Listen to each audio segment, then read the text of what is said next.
Welcome to the Cycling in Alignment podcast, an examination of cycling as a practice and dialogue about the integration of sport in right relationship to your life.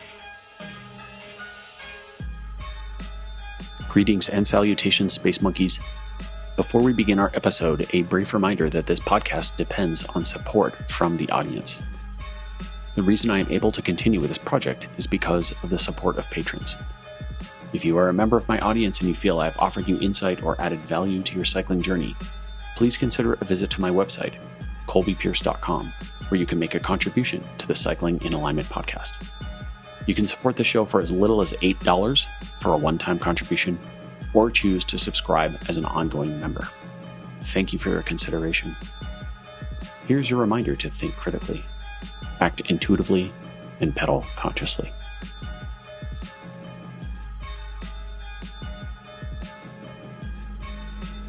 Greetings, Cycle Nuts. This conversation is with Stephan Drake and Rob Horacheck from Lore. Lore is the maker of this shoe. This is a 3D printed custom carbon shoe that is made off a three-dimensional scan of your foot. And you can see it's got some unusual features, especially by modern footwear design. So today we talk all about the design of the shoe.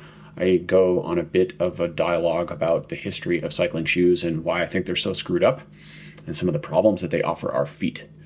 And I've been working with Rob and Stephan on this project for about 4 years now. I did an episode with them sometime in 2019, I think. That was our first go, and that's when the project was full speed ahead, but still had quite a ways to go, as we know now. So for those of you who have been waiting for the completion or fruition of this project, this is it. This is the Lore 2 shoe. And I've been riding in this particular shoe for about 2 months now. I got it at the beginning of December, maybe a little before that. But I've been riding in Lore shoes for the last 14 months with great success. I love these shoes. There's nothing else like them on the market. They completely redefine cycling shoes in a much better way, right? So we can see these are 3D printed carbon strands here. And this is incredibly complicated to do from a manufacturing perspective, super challenging. This material in between is a molded TPU. So we get into the details of the shoe during the pod, and I hope you enjoy our conversation. Without further preamble, I'll let you get into it. Thank you so much for listening to my podcast. Thank you so much for those of you who have made contributions to my podcast. I'm very grateful for that. I know some of you tried to make contributions recently and found my website was not functional in this regard. That has been repaired, so please visit my site, colbypierce.com, where you can check out information on the podcast and all the services I offer. And if you're inclined, you can contribute to the pod. As always, think critically, pedal consciously, and act intuitively. So maybe that'll be the title of our podcast, maybe. Creating Unicorns. All right. Yeah, that's our business. Right? All right, cool. So, welcome everyone to episode number, I don't know what, of the Cycling in Alignment podcast. And we're back with Stephan Drake and Rob Horacheck for round 2. The first one we did was, I'd have to go look. I mean, it was like 80 something episodes ago or thereabouts. Like it was probably it was in the 40s or 50s probably, and we're on 150 now, so. Yeah. I'm no math wizard, but that's like 80 for sure. It's at least 3 years, probably. It's probably been 3 years, yeah. So, Rob and Stephan are. What are your actual titles at Lore? We're kind of like a titleless organization, but I would be the, in normal speak, kind of CEO founder role. Okay. And Rob would be the lead engineer, chief engineer, head of engineering or director of engineering. But yeah, okay, no. Okay, cool. And for those of you who didn't catch our first episode a long time ago, which maybe you didn't, you might want to go scope that out. We unpacked the idea of the Lore shoe, which is, in my opinion, by far the most groundbreaking shoe project anyone's ever attempted that I've seen, other than perhaps when there was that April Fool's meme that went around of an SPD cleat stuck onto a Vibram 5-finger shoe. But this is probably arguably more groundbreaking than that, because that was really just derivative. I mean, you just took two different products and glued them together. Boring. But you guys are actually doing something completely new, which is, I'll try not to speak in too much hyperbole, but you guys, this project draws hyperbole out of me. One of my other fitting colleagues on the Steve Hogg fitting circle called me out on that the first time we released a pod. They were like, what's the deal? Do you speak in English anymore, or do you just exaggerate shit? And it really, it struck me, because I do speak about this project with a lot of hyperbole, because I really believe in it, and I believe in what you guys are doing. And I think you're really doing something that is unique in the cycling world, because the vast majority of cycling products are really just endlessly derivative. I mean, double diamond frame created in, I don't know, 1904 or whatever. And it's like, here we are. Like, what have we done? We changed the materials. We changed the shapes. You know, we went from steel to aluminum to carbon. We got, titanium. We tried some magnesium. But it's the same basic form. And then you're just changing tube shapes. But like, a bottom bracket shell, like a pedal thread in a crank arm, is still 9/16 of an inch. It's been that way for well over 100 years, like, as far as I know. I'm not like a perfect bicycle historian, but it's been that way, practically speaking, for eternity. So most things in bikes they move at this like glacial pace. And shoes are absolutely one of those things. Handlebars are also one of those things. Saddles are also those things. And pedals are those things. But shoes are definitely one of those things. And I think shoes in particular, maybe to kindle some discussion around the concept of the Loar shoe for people who aren't familiar with it and what you're trying to accomplish, I'd like to frame it in the perspective of like what a normal shoe is. And I think a normal shoe is basically, people took a walking shoe and they made it with a hard leather sole, so that when you push down on a pedal axle, your foot didn't fold around the axle, right? It had some rigidity to it. And they had leather back in the early 1900s to work with, so that's what they worked with, or wood. Those were the two substances. And so when these soles had some engineering applied to them, instead of just making a flat surface, I think they made a curved surface with it in an attempt to mimic the form of the human foot in some phase of gait. And maybe someone imagined that you were running or walking and the foot had this kind of S curve to it, right? It had a little bit of toe spring where the toes came up towards your shin, and it had a little bit of heel rise as though you had a little high-heeled shoe on. And that probably didn't really matter that much in, 1900 whatever, because leathers, even the stiffest leather soles weren't that stiff. And probably the stiffest wooden shoes weren't that stiff. So it had some curve to it, but it was also kind of like a flip-flop, like it moved a little bit. And then we had a leather upper that was very moldable and conforming to the foot over time. And back then everybody was a hard man's or woman, mostly man. And so they rode through the rain and the snow, and then the leather conformed to your foot, right? And then you had this thing that kind of worked, and it was sort of ergonomic, mostly because the materials weren't that conforming, or rather they were conforming over time. They weren't that fixed or rigid. But then in the 80s and the 90s, we discovered titanium and carbon fiber. Or maybe they probably, I don't know, Rob, you can tell me when that stuff was discovered, but it started being applied to the cycling industry, to the sporting industry sometime in that era, I would guess, and hockey sticks were probably made out of carbon in like the 70s, I would guess. And then, it trickled into cycling. And, I think I lost you guys. Are you there? Yeah, the connection for some reason. Okay. Kind of. You just froze for a second, but I think I'm solid on this end, maybe. Is it a network problem? Seems like it, yeah. Yeah, Colby, we seem to be having some network issues over here. Okay. We're gonna try to tether this connection to hopefully this doesn't screw everything up, but maybe to our cell. Yeah, try that, and then if you need to leave and come back, we can do that. Whatever works. Yep. I'll just keep it Sorry running. about that. No, it's okay. I don't know. Sorry about that. All right. That's okay. Please continue on. You were... All right, resuming my monologue. You were on a good track. Yeah. So we had a little technical interruption there, but we'll bounce back. So, I was just explaining my own view of the history of shoes, which is probably not super complete and hopefully at least reasonably accurate. But, we went from wood soles and leather soles, which weren't that stiff and had this little S curve in them, but maybe that was ideal. Maybe it wasn't. It probably wasn't, but it didn't really matter because the material sort of worked it out, right? And the shoes sort of conformed to the foot over time.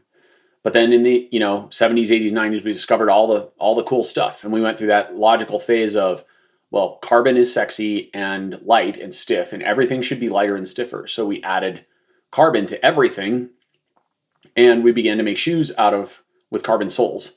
And then leather was no longer cool. So instead of making uppers from leather, we started making it out of fake leather because fake things are always better than real things.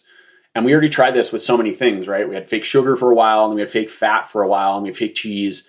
And look how all that turned out. I mean, one of the side effects of Olestra, which was the fat they used in fat-free Doritos or whatever for a while, gave people anal leakage was one of the side effects. Like, are you kidding me? So, hello, anyway, but let's keep using fake stuff. That's cool. So now we have cycling shoes that are made with fake leather uppers or Naga hide or Lorica or I don't know what else they're called, right? Microfiber. And so what we ended up with was this shoe that had a very, very rigid sole that had this S-curve shape to it. And sometimes there were nuances to that shape, like there were curves in other planes that would do things to toes or metatarsals or cause neuralgia. And then there's a lasting board in there, which may be really rigid or maybe isn't, depending on the manufacturer. And then there's this artificial upper that's got boas and straps and buckles and laces or some combination of all these things.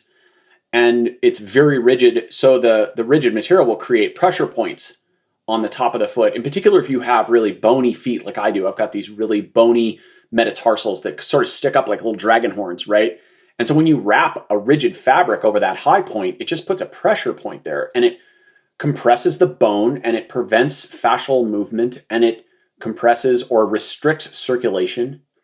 And this causes problems.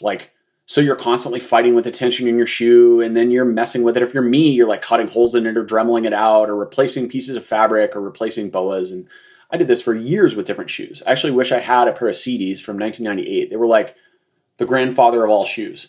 So I was sponsored by CD, and they were one of the only manufacturers in 1998 who were not using a carbon sole. But I had a custom shoemaker replace the sole on my CDs with a carbon sole. And I made the mistake of telling the guy at CD, who was our team sponsor, that I was going to do this. And he was like, "What are you doing? Why do you want to do this?" And I was like, "Carbon is lighter and stiffer. It'll be more efficient." I gave him the same regurgitated, mouth vomit answer that everyone had programmed me with. And look, I mean, carbon is lighter and stiffer, but does that mean it's always better in the right application? That's the question I'm suggesting we ask. And I think it's a question you guys have asked. So I used those shoes, and after a while, I chopped up the uppers to give my metatarsals more room. I cut out a spot in the big toe so that my big toe wasn't jamming into the dress shoe shaped front end of the sole. I replaced the bottom Velcro strap with this weird, shark skin non-stretch thing. I had no slit pads in the heel. I MacGyvered the crap out of this shoe. It was a dreadful train wreck. Dreadful. So I think what I'm saying is that modern cycling shoes have been derived from a historic model, a dinosaur, and when we applied modern materials to them, it made a product that probably wasn't great, arguably much worse. And there's no database for this, but I'm quite certain that if we had some sort of magical, historical, rearward-facing crystal ball where we could look at the rate of things like neuralgia and hot spots and pressure points in feet and those complaints therein that were presented to bike fitters during fitting sessions, I'm certain we would see an incredible escalation of those symptoms since the advent of sharper, or I'll say stiffer, lighter shoes. And maybe some of that has plateaued a bit because manufacturers are starting to figure it out, and some shoemakers are getting a little better at making wider toe boxes or at least wider shoe options. And some are starting to bump out the toe box a little bit. But again, the problem is they're really taking an old model that's fiercely aesthetic and they're just refining it. It's a derivative model. Keep the basic shape, but just make it a little bit wider. And that's still not even close to what is shaped like a human foot. And, taking this stiffness index 13 or 11 or whatever that crap means, super stiff sole that's already putting your foot into a very locked we'll say, windlass mechanism form, right? That's not necessarily constructive for making power under load, in my opinion, as a fitter.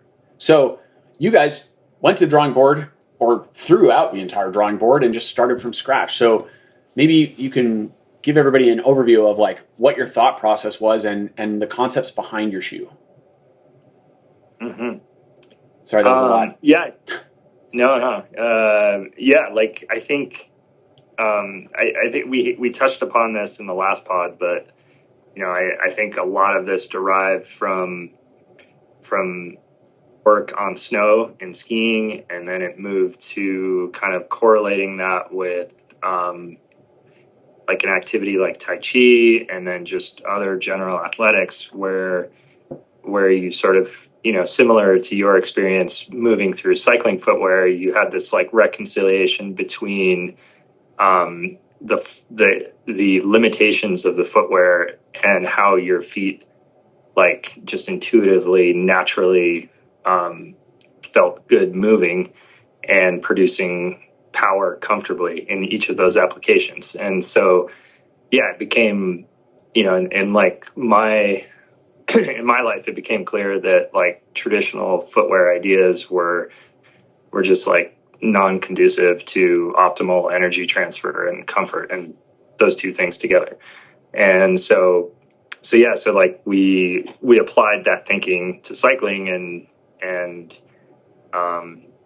just realized that all the things that you just mentioned were limitations to performance and foot health and ultimately pedaling efficiency and comfort.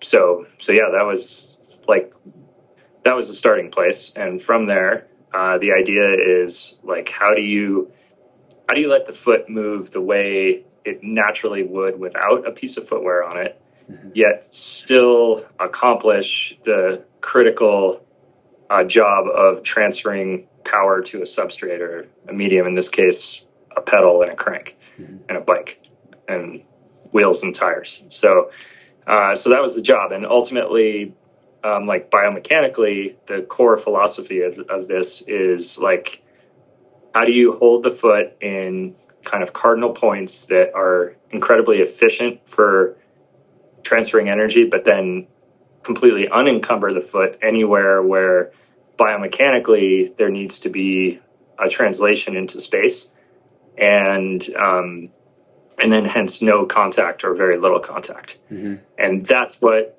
allows the nervous system, that like sensation of the pedal stroke, in this case, like feeling right, like that's where your nervous system, your mind says, yes, that's like how my body is supposed to work, because there isn't this wall hitting or encumbering my foot through this motion or activity, but yet I'm still like all of a sudden have rigid structures that are attached to my foot that are actually taking my biomechanical energy and transferring that to the substrate more efficiently than what I had before. So that was like the impetus and the goal of it all. Mm-hmm. Nice.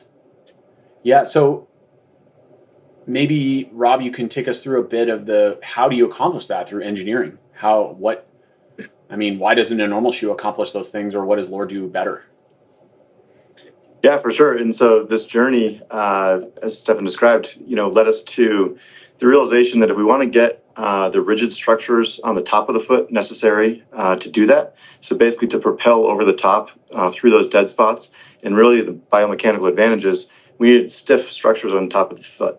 Obviously, the inherent problem with any off-the-shelf solution is that if you have something rigid up there, it's not going to fit everybody or most people. And so, they're soft-ish or relatively soft inherently because they need to kind of conform to different people's shapes. So basically that led us down the whole journey towards custom, which we realized, this project really started when we realized that the 3D printing materials as well as the scanning technology was there, that we could do this digitally. So there are obviously some custom shoes out there, a small number, but it's like, the old school with, these molds, and you can imagine just layups and just like, literally methods that have been used for 1,000 years. And now the digital things are kind of replacing that. So basically, we realized custom was the way. Digital was kind of the new advent that let this be possible.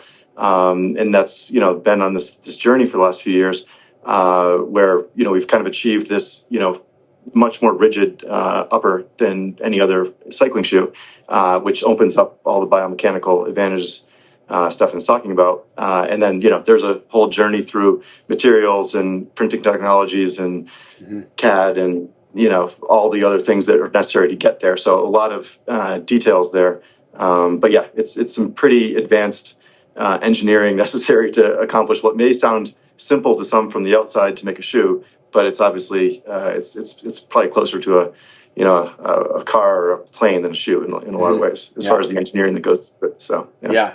I'll quickly add to that, carbon in this case is super important, right? Because it still does allow you to make light, strong, stiff structures, but now you're not confined to the world of molds, and that's the key, one of the key things that that's taken a long time on this journey, and it's just created a lot of headache to figure out is how do we print in 3D continuous carbon fiber, which is not a common thing, and actually nobody else does it in any really commercial application. So that's a big part of it too. We could make a custom shoe, which has its own challenges for sure from an algorithmic CAD kind of perspective, but that shoe would ultimately just be plastic, and there is benefit to light, strong, stiff, but if it's employed correctly and using some of these principles that we've talked about. Right. Yeah, I agree. I mean, to be clear, when I was bashing on lighter, stiffer earlier, I think what my point is that if we apply it to an old model, it's not necessarily better or constructive, right?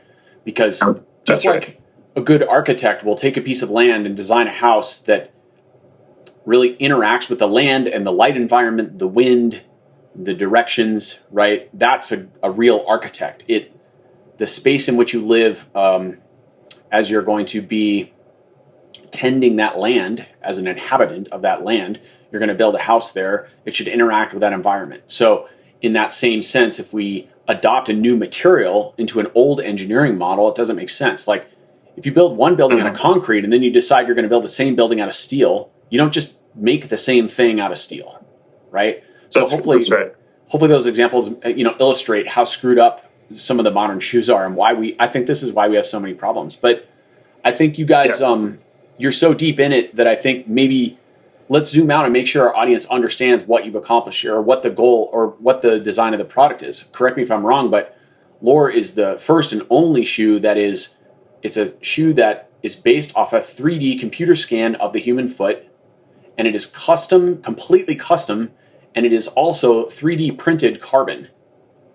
These are unique features. Is that all accurate, right? Like no one else even has anything close to this technology or design. Yeah, one key thing there, versus the cobbler way of doing it, is that this digital process, going from that scan to a print file, allows for super precise, sub-millimeter algorithmic control. So it allows you the ability to constantly tune an algorithm that's ultimately applicable to hopefully everyone. Whereas in a more cobbler-esque style, there's just a lot less control, let's say, over the end structure, versus the original cast. And so going back to that idea of biomechanical voids versus cardinal contact points, you have very minute control over that in this digital process, which is what makes this product super unique, right?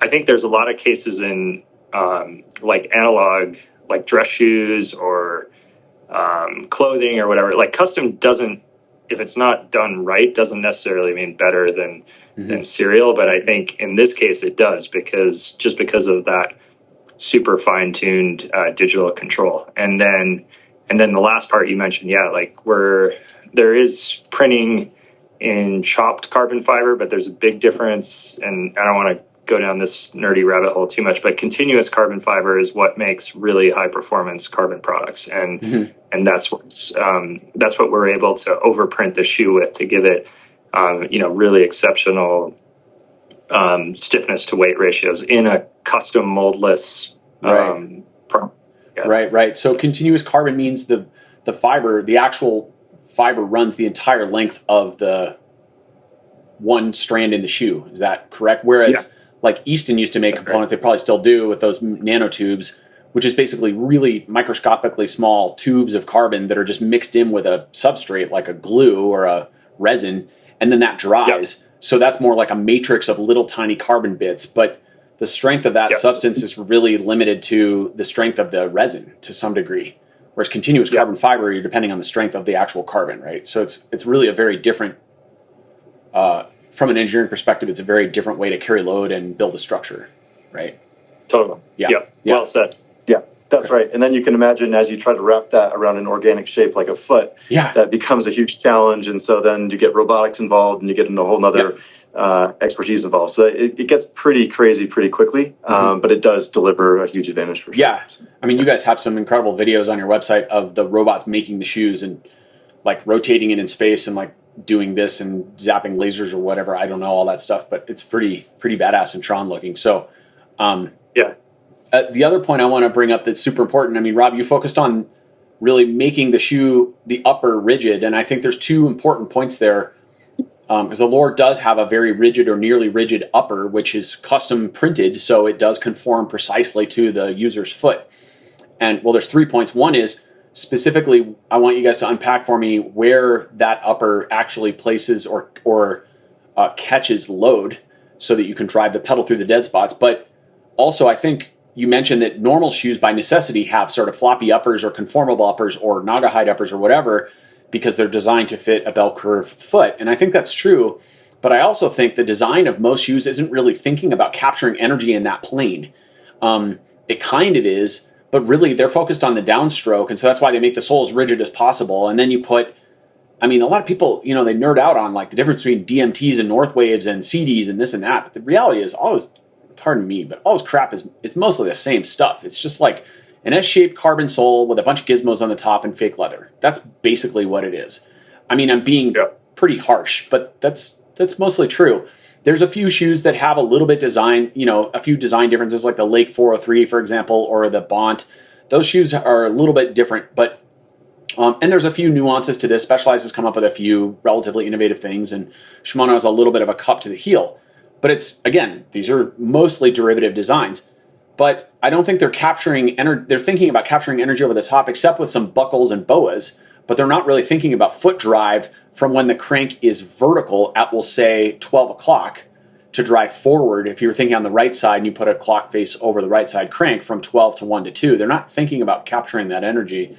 But the other point that I think is important is from the bottom side, a lot of fitters or pretty much all conventional orthotic makers, in my experience, are thinking about really the foot, the underside of the foot, the plantar surface of the foot as this complex curve, right? We have the rounded shape of the heel. We have the medial arch, which is your big arch under your inside ankle bone. And then we have your transverse arch. And then we've got all the shape of the metatarsals, which are sort of have a fat pad and are different shaped, and maybe some are raised and some are lowered. And then we have your toes, of course. And that whole surface is very curved and complex, and it's got all these nuances and wrinkles and muscles and plantar fascia and all that stuff. And most people are thinking about capturing energy in the downstroke in a very simple way, a simplistic way, which is just make an orthotic or make an insert that brings the ground up to meet the curve of that foot and lock it in place. And the whole idea is that we capture motion by locking the foot, by cementing it or coffining it or surrounding it on all planes as much as possible, but especially on the bottom side. And we do that, and the more stiff that interaction is, the less movement there is, the more power, I'm air quoting for those of you who are listening on Spotify or whatever right now, the more power you get and the better power transfer you have. And I believe this is false for a number of reasons. But you guys have your shoe is a straight departure from that line of thinking. So I'd love for you to unpack a little more about the differences there and what your line of thought is. Yeah, totally. I mean, there's a ton to talk about there, and I think the first thing, right, is that I think there is some truth to that insofar as you're like dispersing load over the whole foot. But the problem is that that's just like one part of the whole equation. And by getting into that line of thinking, it's kind of myopic in terms of isolating the foot itself as the sole point of power production. The foot is, part of this kinetic chain that goes all the way up to the hip, to the core.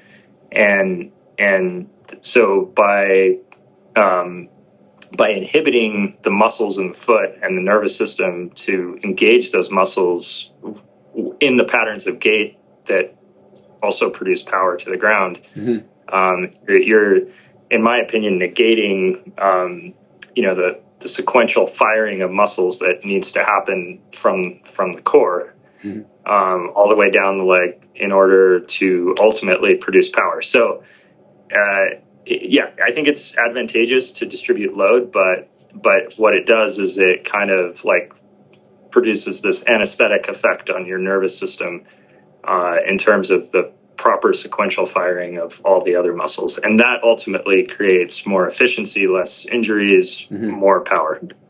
Yeah.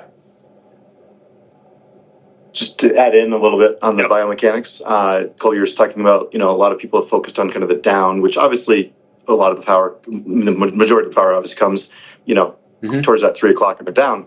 However, it's just been fascinating to us how people haven't really looked at what happens in the rest from a biomechanical perspective, as far as like human gait motion. So Stephan talked about this a bit earlier. And if you look at human gait motion, just the same as in running or same as in skiing, cycling, your foot goes through these motions. And, at least in cycling, you can very clearly see exactly what happens at each, phase of that clock. And basically there are micro rotations, there's micro movements in a lot of different planes. And as Stephan referred to earlier, we're trying to harness energy and block the foot in certain key areas and certain parts of that pedal stroke. And again, then allow it to be free to move how it's meant to move, to go right up the chain, to work with the rest of the body in the other parts of the cycle stroke.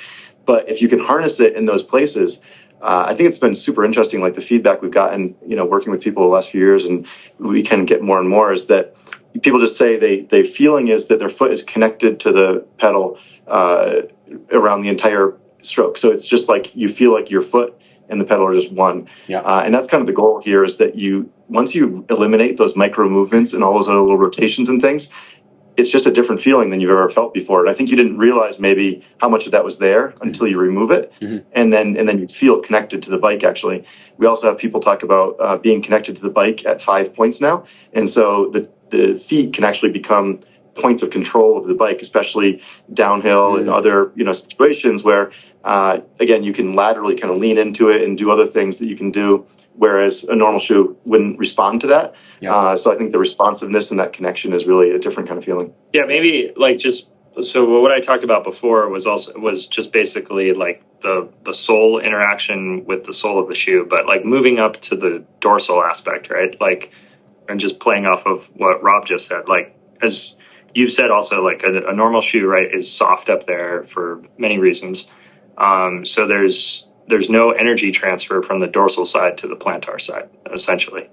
And by having this rigid structure on top and talking specifically about power production and other parts, basically any of those dorsal related movements, whether they're happening medial laterally or, for example, in dorsiflexion, like your ankle as you come over the top, now all that energy is being captured in a semi-rigid dorsal structure and then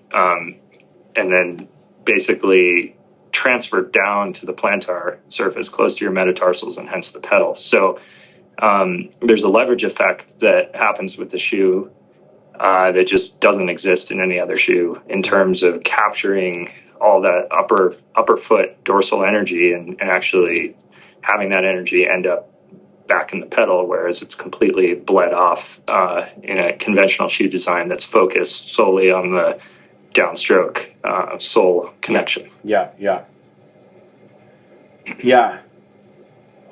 one concept I think that bounces around in my head is to illustrate this paradigm of capturing energy in the foot in a way that focuses on the points where we want energy transfer, and then allowing micro movements in the foot, the arch, the sole, the Achilles, wherever they may need to be in other areas. I think this is really important. And to illustrate this concept, the simplest example I can come up with, or the most intuitive way to explain this for me, is thinking about a spectrum of life and death, which is like, it's not a spectrum, it's the spectrum, right?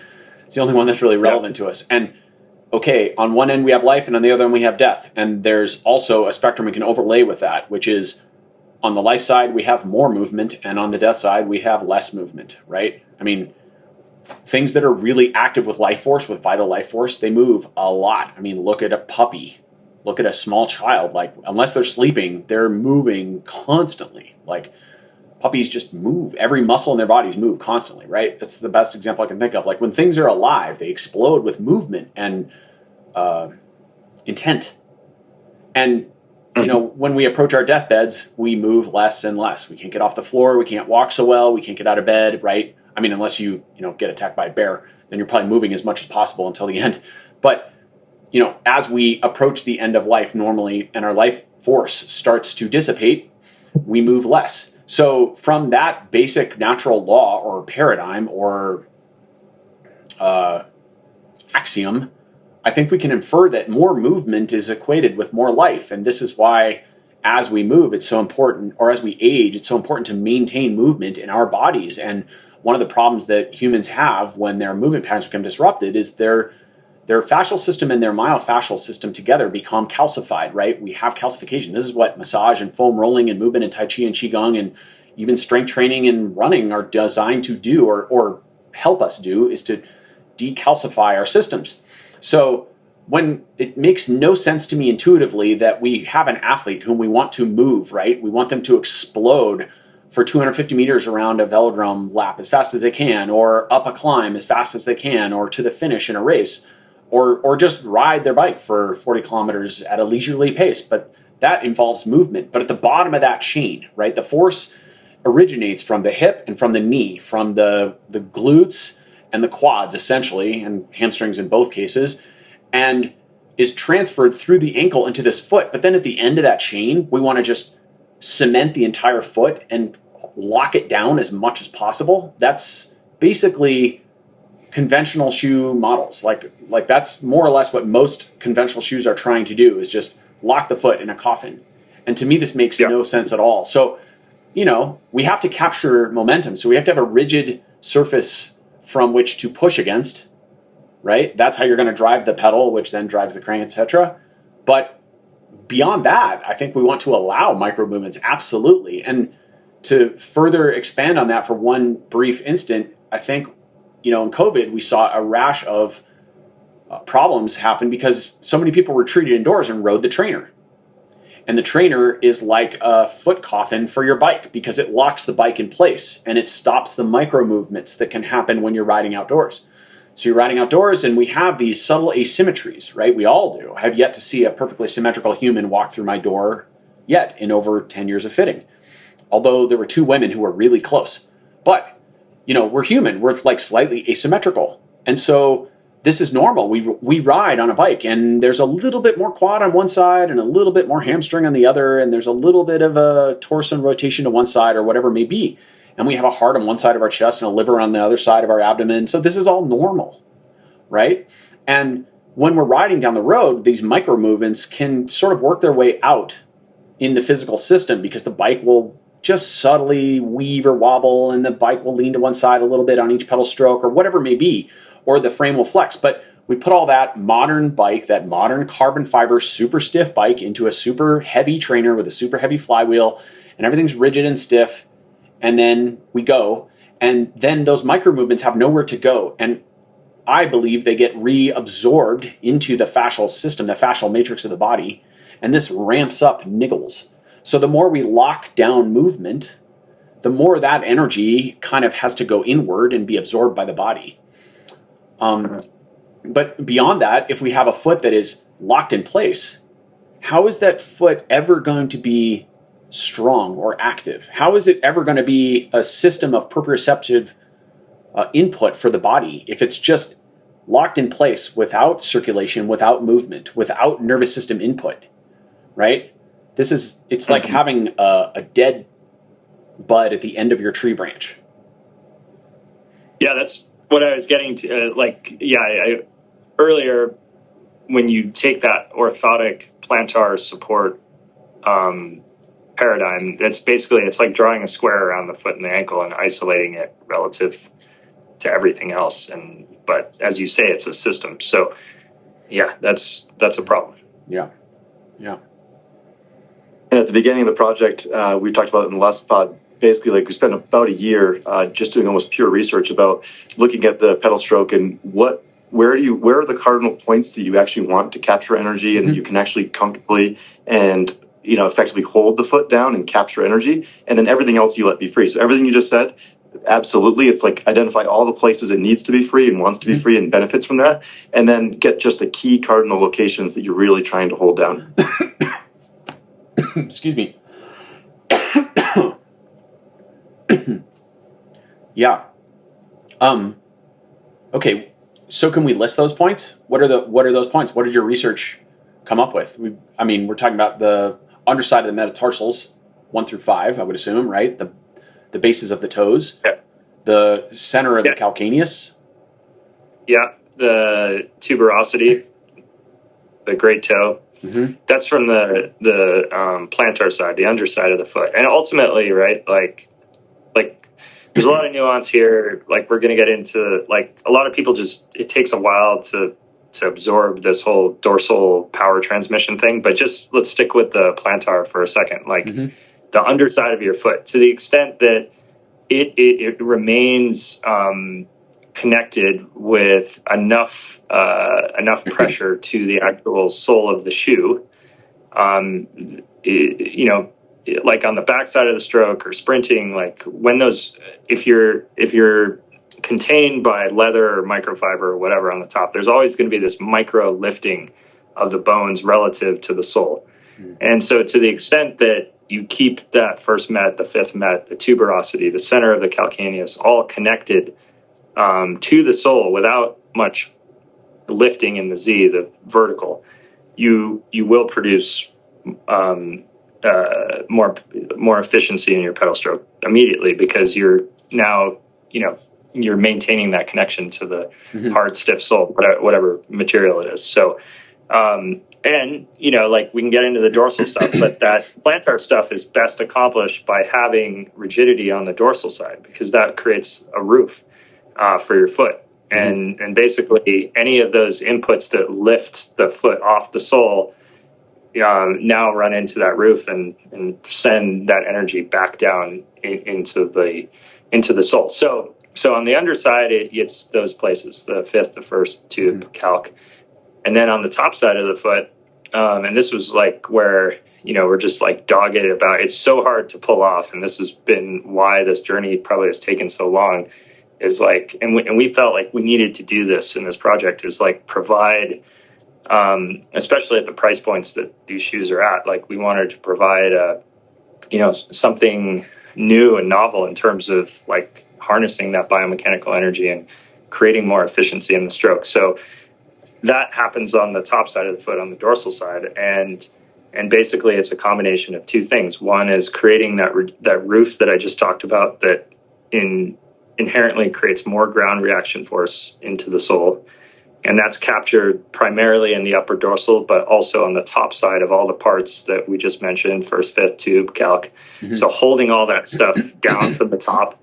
And then secondarily, and this is where, like, we went off on our own like crazy biomechanical exploration and filed a bunch of patents and whatnot, is capturing the energy that happens in the ankle when you dorsiflex, and creating stability in the foot and the ankle joints by having rigid structures that the ankle dorsiflexes into, and then hence transfers power through these structures down into the plantar shell, into the pedal, crank. Yeah. Stephan's kind of described the bottom and the top. I'll just mention a few things on the sides as well. Basically, again, due to some rotations, you can see if anybody at home wants to kind of just watch the foot as you go through a stride, just walking on the floor. You'll see that you have heel strike, then you load the first met in the first toe, and then you obviously push off. In that, there's pronation. So I think you've talked about this a lot, Colby. Pronation is kind of one of the key parts of any biomechanic, foot gait motion. And basically, it means on the medial side, so where you're putting it into, you need to have a bit of an allowance. So you actually want the foot to be a bit more free into the medial side to allow for some natural pronation. Not endless amounts, but some amount of that. And then the reverse is true in the lateral side. So that's where, as you're rotating into that, you need to capture that from the lateral side to capture that power. There's also, some more comfortable kind of bonier areas that you can push into that don't provide discomfort as you harness that energy. There's also some, as you load the first toe into the side wall of the first metatarsal as well. So there's for sure on every side there's again points that you can capture and points to avoid. Yep. Yeah, it's super crazy, like 3D map of the foot in terms of energy, like this balance between energy capture, free biomechanical movement, and then comfort. So like, for example, another part of the shoe, and maybe you can get into this with maybe perhaps in your own experiences, that like the fat pads are algorithmically completely relieved. So, unlike a normal shoe where if you have a width problem, even if it's a softer material, you'll still feel, that just uncomfortable kind of nervous system, like owie, that comes from your fat pads being restricted. Whereas in a lower shoe, the idea is that you step in, it's almost like you're standing on, on the floor barefoot in the sense that you really have zero containment on the lateral fat pad, which is, especially for people with wider feet, is typically where like a great source of their unhappiness comes from. Yeah.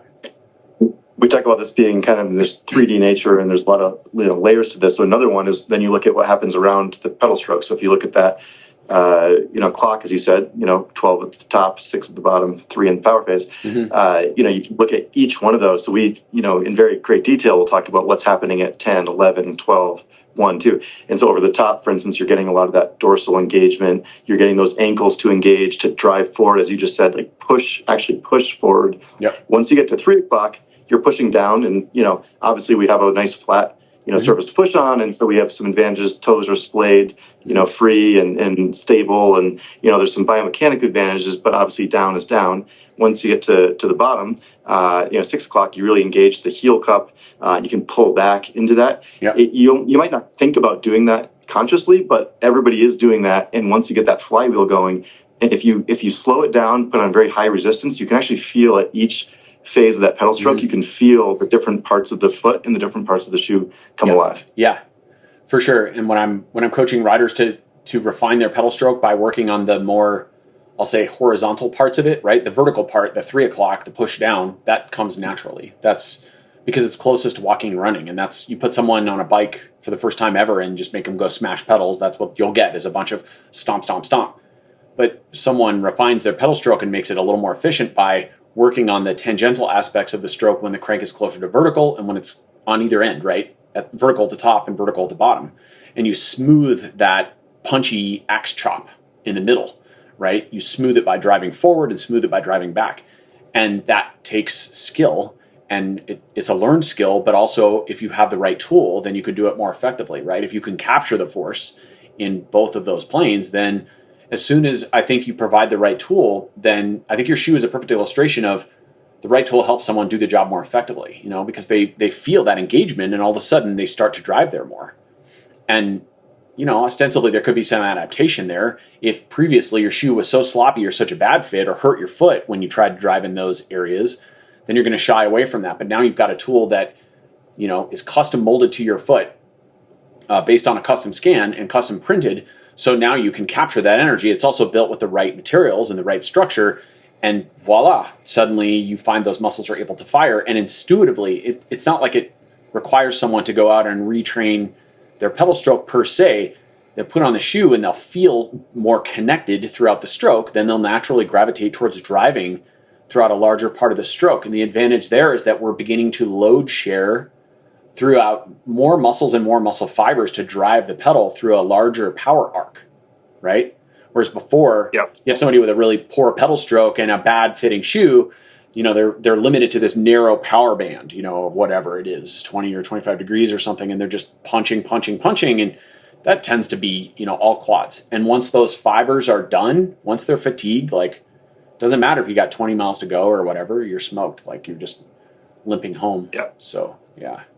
Yeah. Another way I like to talk about it too is that, if you can make it kind of, our goal ultimately is like, if we can make it almost technique agnostic, right? Mm-hmm. Insofar as like if you can feel that additional drive at the 12 at the top, I think another way I like to think about it is that basically you're creating torque into that downward 3 o'clock phase that's ubiquitous to any shoe or any setup. Is basically like, if you can wind up and create torque at the top, obviously you have less resistance and more speed and acceleration as you get into that power phase, and then hence that becomes more efficient. So so that's the goal. Yeah, we talk about like a pitcher winding up for a pitch. The pitcher doesn't just stand there in the mound and go like this in baseball. They go through this whole wind up to come to that moment where they throw the ball. Yeah. And so coming over the top is your wind up into the power phase. So by the time you get to the power phase, you have that momentum coming in. Yeah.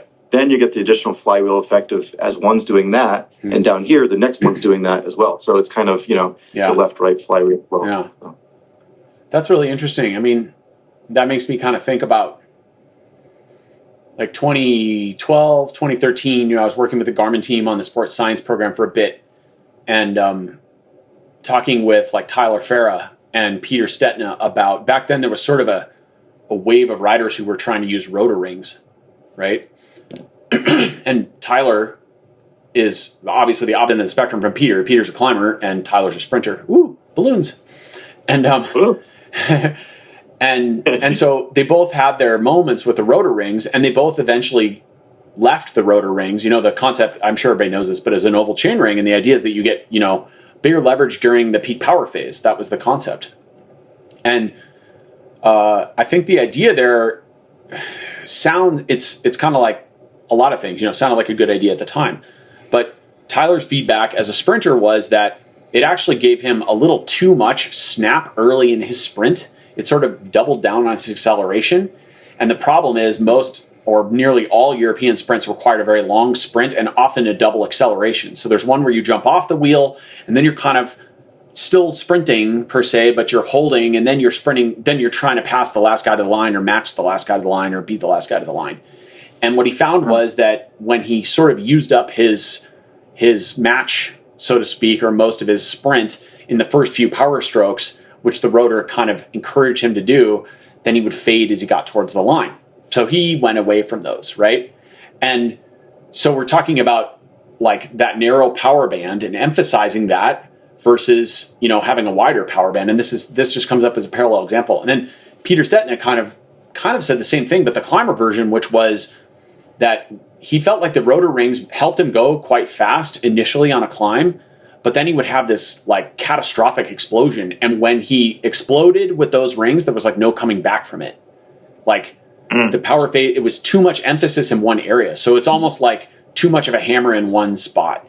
And so the message is the same either way. In all these examples, it's like ultimately we're looking to load share, because I think right now it's easy to get lost in the world of FTP and what's my 20-minute power. But the reality is 20-minute power plays a single 20-minute effort where you're fresh and everything's optimized plays it may be a predictor of race performance, but you rarely do that in a bike race situation unless you're doing a 3K or 5K hill climb, which we used to have one of in Colorado racing calendar history. It doesn't exist anymore, but nobody does that. So, it's an 80-mile road race or a 120-mile gravel race or a 200-mile gravel race. That's what people do now. Or, a longer road race or a stage race in Europe or something like that. So the sport is it's about endurance. It's about repeated efforts. It's about longevity and durability. So that's where load sharing becomes really important. That's where the sustainability of the organism to make power over long durations and repeated bouts of high power with repeatability are so critical to success, right? Totally. Yeah. That makes sense. Yeah. Yeah, and I think in a way, like the rider can, if you have access to that wider power band, you can be sort of like adaptive and kind of creative's the wrong word, but like, you know, you can move how you're pedaling around a little bit more, right? You're less one dimensional. You can use different muscles and just go to what feels right for a given level of fatigue or you know, whatever the situation is. So. Yeah. I mean, even this spring I had a few interesting experiences, which now that I'm thinking about it, I really try to do things myself before I recommend crazy shit to my riders in the fit studio, because if I haven't tried it myself, then how can I really know it works? And it's not to say that if it works for me or doesn't work for me, it will or won't work for another rider. The point is that I have a greater understanding of that saddle, pedal, you know, whatever.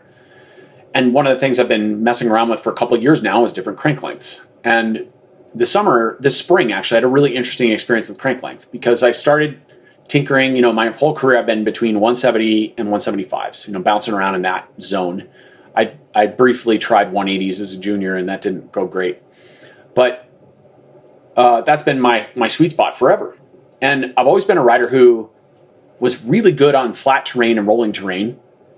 And I'll say really good, you know, for me, whatever that means. But relative to that peer group, I would get worse on steep climbs, always. That was like my baseline. I just sucked at steep climbs. And that was rather puzzling to a lot of people, because I'm not a big dude, you know, like 100 racing weights, like 135 to 140 in that range, depending on what year you're talking about. And I'm like 5'8". So, you know, not the world's skinniest dude, but certainly not built like a sprinter. And I'm also from Colorado, so you would think, well, he probably climbs pretty good. But my climbing was remarkably unremarkable. Like, best day scenario, like last guy hanging on for dear life in the lead group, like occasionally in the local domestic scene. We'll say it that way. But I was better in all the other stuff, relatively speaking. And I always chalk that up to me being not very good at dealing with high torque situations, right? So steep climbs is low cadence, high torque. And I'm a very flexible athlete naturally. So that tracks, right? The less flexible you are, the harder time you have delivering force.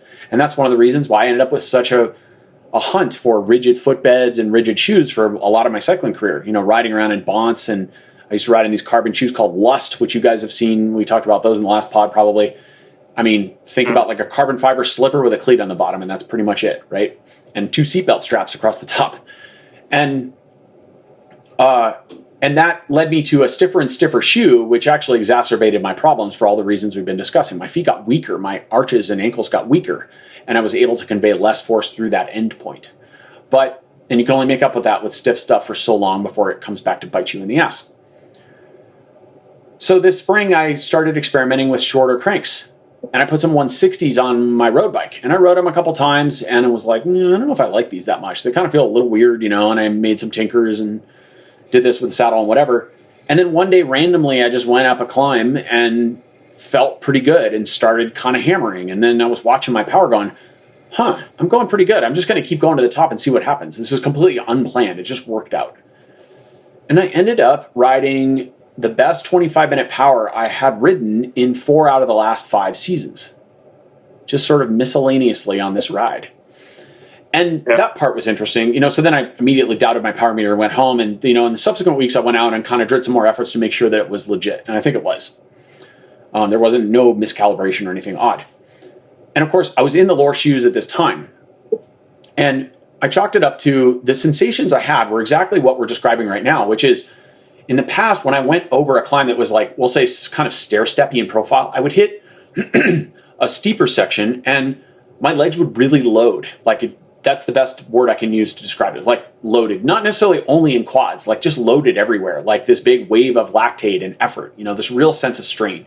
And then as the road would plateau, on a good day, I could lift my pace some and fight until the next steep section. And then it was like, hang on. And then the next section would come and you're trying to lift the pace, trying to accelerate to match the terrain.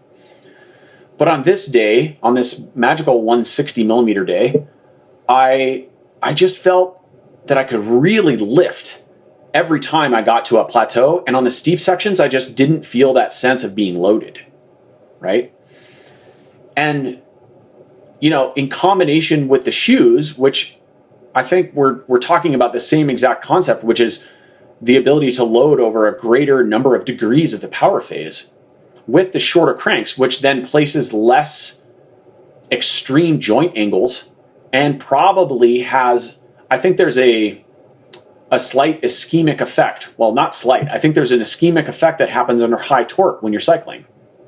And I think a shorter crank offsets that. So to make sure everyone's on the same page with my 25-cent words here, ischemic, 75-cent word? No, 15-cent words? Anyway, ischemia is just lack of blood flow, right? So when you pedal really hard or you do a back squat with a lot of weight, when your fibers contract to maximum, like your quads flex like all the way or to a high degree, the fibers contract and blood flow is stopped for a fraction of a second during that contraction. And the harder you contract, the less blood flow happens in the capillaries, right? And so the muscles, there's this tug of war happening because it's pushing really hard and it needs more oxygen and to get rid of more CO2 more than ever, especially when you're 20 minutes into a climb. But you're contracting the fibers so hard that blood flow sort of ceased and then can go and ceased and can go and ceased and then can go, right? And that creates this tension, this problem, right? And that's why at the top end of the sport during long efforts, ultimately, to some degree, ability to process O2 and CO2 will dominate just about everything, right? If the race is long enough, hard enough, and constant enough. Big giant mountains equal aerobic beasts. That's also why classics are different types of races, right? Because that equation doesn't play into it as much. And so I think, we can imagine that a shoe that captures energy more effectively over a larger number of degrees, and then also the shorter cranks will simultaneously allow me to have less muscle loading and less fiber fatigue locally because I've got that reduced ischemia because of less extreme muscle angles. People focus on the hip angle specifically and on arterial blockage at the hip, which I think is a thing for some people. I don't think I've ever had that. But I do think I have more like a systemic ischemia in the muscles that really has tripped me up. And all I can say is I've been riding shorter cranks on all my bikes now for a while. Not 160s on all of them, but I've shortened all the cranks on all my bikes, except for my Townie. And I just feel floatier is the most ridiculous adjective I can apply. Yeah. That's super interesting. You're I can definitely, I can relate to those less extreme angles. I think make a big difference. Just if we were to stand here in a deep squat, like a deep horse stance versus 10 degrees of squat, we're gonna be able to hang out at 10 degrees way more than that super deep horse stance position. Yesterday we had a meeting with Andreas Clear, who's the head director at Team EF Coaching. At EF Pro Cycling.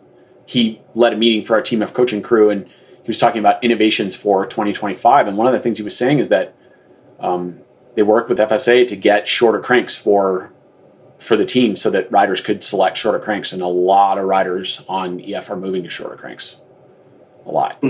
I think that's happening sport-wide right now because everybody's all excited about Poggi, right? And his 165s or whatever.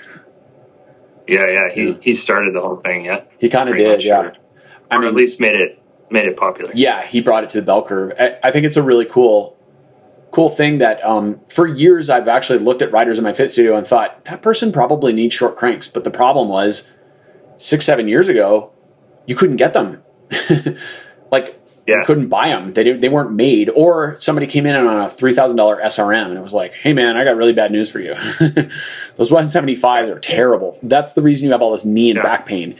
So you work with what you've got sometimes in bike fitting. But thanks to you guys now, I have better solutions for my riders who come in whose feet are, getting destroyed in these little dress shoes. Totally. Yeah. Well, yeah, I can say that it wasn't your cranks. It was definitely the shoes that got you there. 100%. Yeah.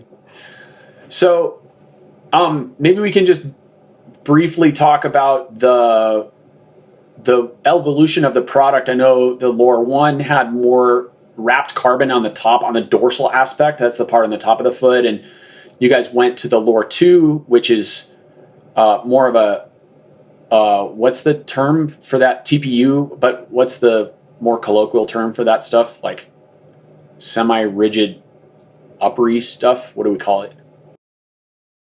Yeah, it's like, okay, so the Lore 2 is a combo of that in the outer skin, which can be manipulated. Like we put these power beams within the TPU print, for example, to make it strategically rigid in certain areas and then make it thinner in other areas. So that like forms what you see on the outer dorsal surface of the shoe. And then inside of that, we have these nylon power panels, which sit in between the TPU layer and your foot. And those provide like some of the most key power transfer. And those are fully custom panels that engage into the plantar shell, built exactly for your foot. They're interchangeable to like tune them for fit and sort of dynamic pedaling and degrees of pronation and all that fun stuff. But it's the combination of the TPU and then these power panels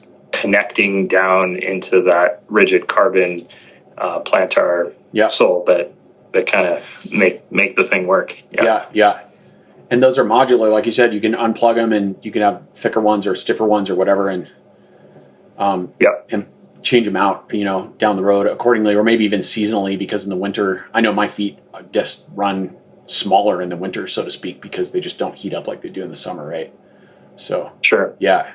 You guys delivered a pair of Lore 2s for me at our camp, which we had in Lloret de Mar, which is just like, 40 minutes south of Girona on the coast, kind of between Barcelona and Girona roughly. And we did our Team EF coaching camp there this December. No, this year it was a little earlier, it was November.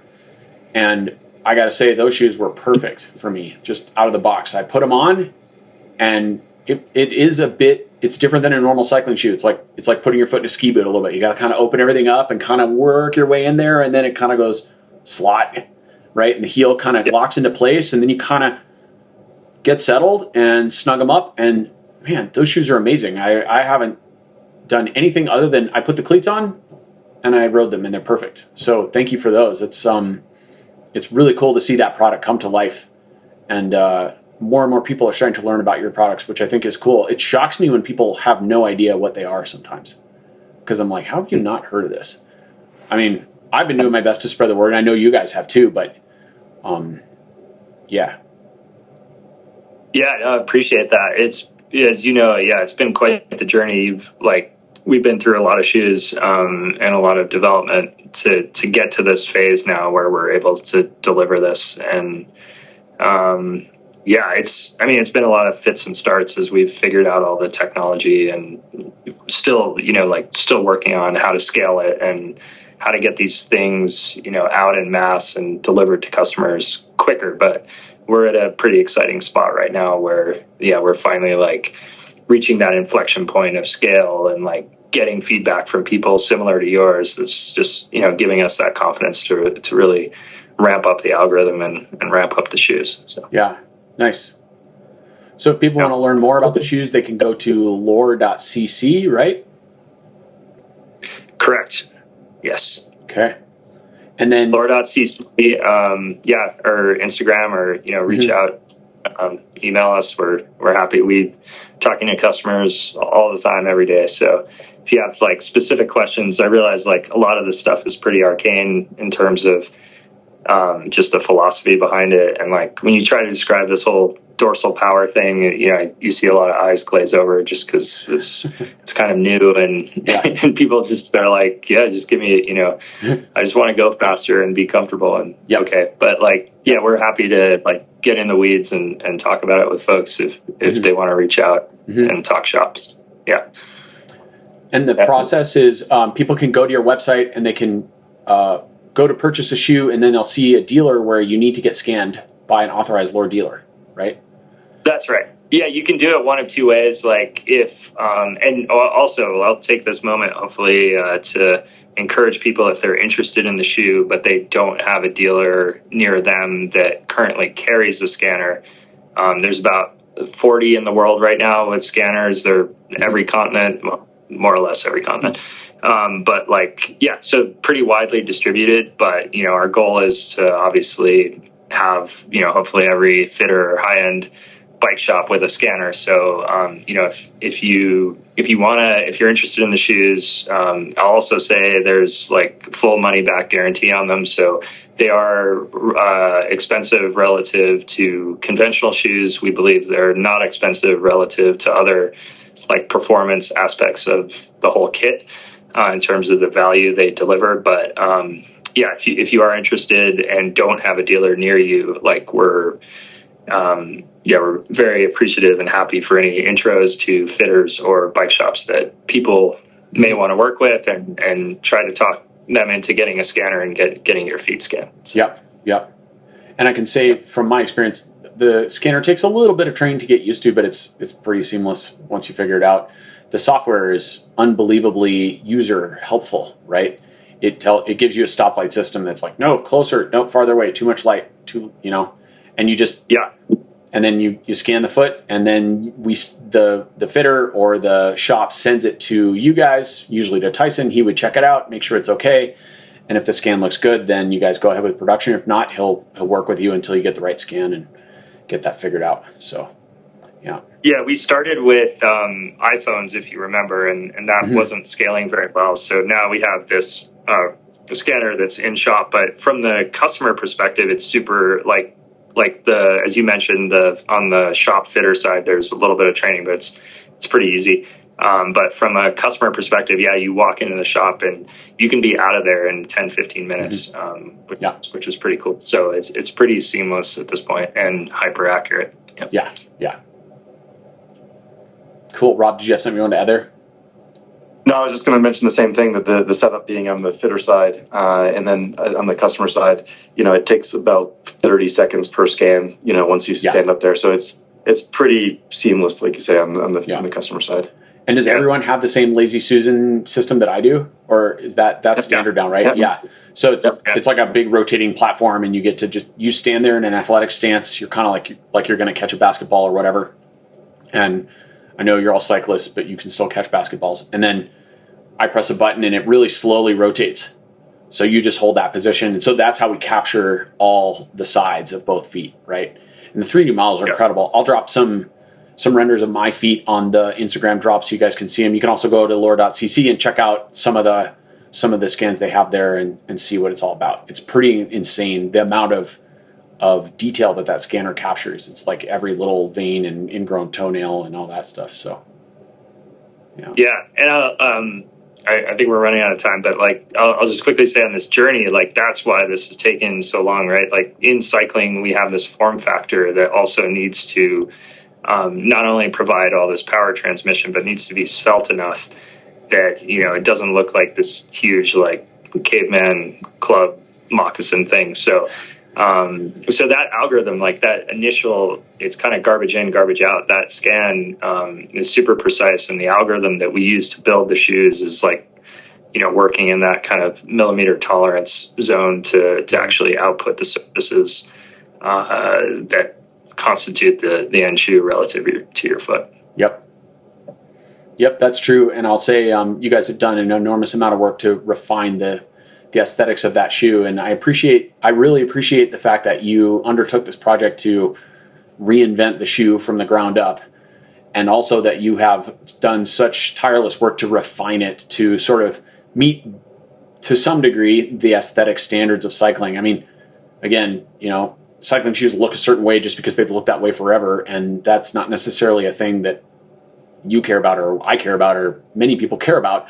Some do, but we've got to, I guess what I'm saying is I appreciate the fact that you are prioritizing function over form. I think cycling is a bit unique in the sports world in that sometimes it reverses those equations, right? Football players just wear football uniforms. Like basketball players wear like $8 nylon shorts. They don't care. It's got the name of the team or the school or whatever on it. That's the prestigious part. But it's an $8 nylon pair of shorts. But cyclists, no, we have to wear $500 Azos bibs and, walk around in our little white shoes. And it's like, okay, cool. I don't have a problem with that. But for me, the shit better work first. Then it could look pretty after that. That is the order. That is always the order. Yeah, and that's we live by that as well. It's been a challenge, for sure. Just as relative outsiders starting this project into the world of road, at least, we come more from mountain biking than where some of those cues are a little less dominant. But it's been a journey to kind of get that customer feedback and, on the design and the aesthetic side and have to get super serious about it to at least somewhat conform back to that Italian slipper aesthetic, to some degree to have it be digestible. There's a huge body of work just to get to kind of through that research stage and again, what even works and to create this gigantic mule that would actually function, to take that to, something that was actually a sellable product that was actually functional and super high performance and, could accomplish, like you say, the kind of function first. Yep. And then really that refinement phase that we've been going through is really how to keep all that and put it in a package that's a lot more aesthetically pleasing and, designed for it as well. So, yeah. Cool. Well, thank you guys very much for taking the time today to tolerate my weird stories and answer some of my questions and explain a bit about where the project's at for everybody. Hopefully this will get people fired up to come to the site and check out your product because I think it's amazing. There's nothing else on the market even close. So thank you. Man. Yeah, thank you, Colby. Thank you, Colby. Thanks for all the listeners out there. Colby's been just a huge, he's a flag bearer for this movement and just been super instrumental in terms of giving great feedback to get the shoes to where they are. So cheers. Appreciate that. Thanks, guys. Yeah, thanks, Cole. Thanks, Cole. Attention, well dippers. Did you know that I offer a unique service at my studio in Boulder, Colorado? An integrative fitting is the culmination of my experience and understanding that helps an athlete have a deeper insight into their relationship to cycling and movement. This is understood in the context of how the dream, goal, or objective aligns the client's choices and habits. The psyche, the environment, and drive will all influence the current expression of athletic ability. As we understand these factors, we can shape and direct athletic potential. What this means in a practical sense is that we spend about 6 hours working together, including a short or outdoor ride. I will film you on and off the bike, and we will discuss an extensive intake questionnaire. You will leave the fitting with a unique perspective on your function and with actionable pathways to improve your performance. This service was created specifically to help cyclists who have been through various fitting sessions and have had unsuccessful or unsatisfactory results. We dig deeper to find more meaningful outcomes. If you are interested in knowing more about an integrative fitting, please visit my website, colbypierce.com, where you can book an appointment.